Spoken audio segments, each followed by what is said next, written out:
Ladies and gentlemen, welcome back. Today we have to talk about the 2024 Milwaukee Brewers, as there's a lot of uncertainty headed into this season.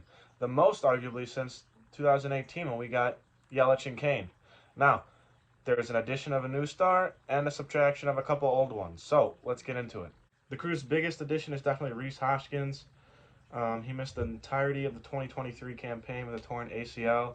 The Brewers shelled out 2 years, $34 million to acquire him. That is the most they have given to an outside player in free agency. Next, the crew signed Gary Sanchez, catcher. Now, the Brewers do really good with getting catchers and developing them, so I have no problem with that.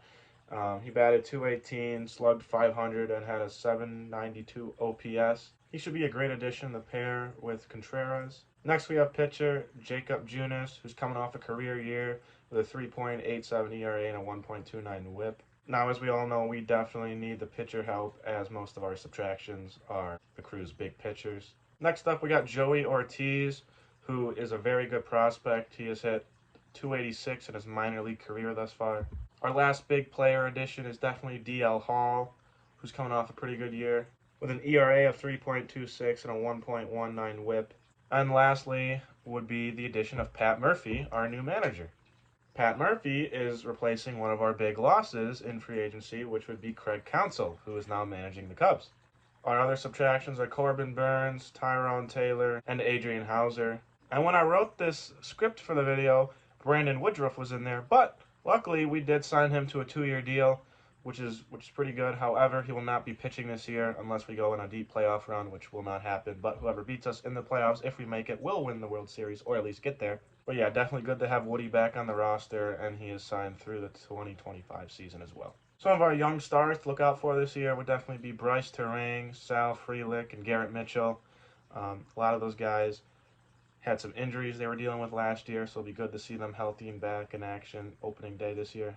Now, the Brewers actually have a good farm system for once, with, of course, Jackson Chourio being our best player. He's the number 2 overall prospect in baseball, and the crew have signed him to an 8-year, $82 million contract. Definitely the most amount of money we've given to a player who haven't even stepped foot in the big leagues yet. Some of our other players in the top 100 include Jacob Morowski, number 33 overall prospect, who's a pitcher.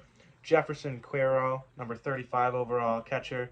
Tyler Black, number 46 overall. And Joey Ortiz, number 63 overall. So we have a lot of young talent coming up through the farm system. And of course, our best players this year would definitely be Christian Yelich, who started to return to form last year, having his best year since before he got injured in 2019. Our new ace, Freddie Peralta, which is definitely a little scary. He's good, but our pitching rotation is going to be a very, very big question mark this year. That used to be our best thing about us, and now it's kind of sketch.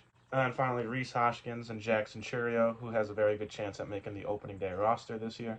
The Brewers haven't had this highly rated prospect in a while, so it's going to be pretty interesting to see how Jackson pans out. Now, the Brewers' win total this year is at 79, which is only higher in the division than the Pirates at 74.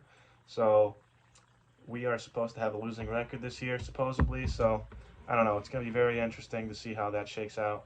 I think we are definitely better than a 79-win team. I think we should be in the mid-80s, I would say. Now, do you guys think the Brewers are going to have a good year this year and exceed expectations and possibly even secure a wild card spot in the playoffs? Or do you think this is year one into what is going to be a rebuild year? Let me know what you guys think down in the comments below. And of course, thank you to all you cucks watching.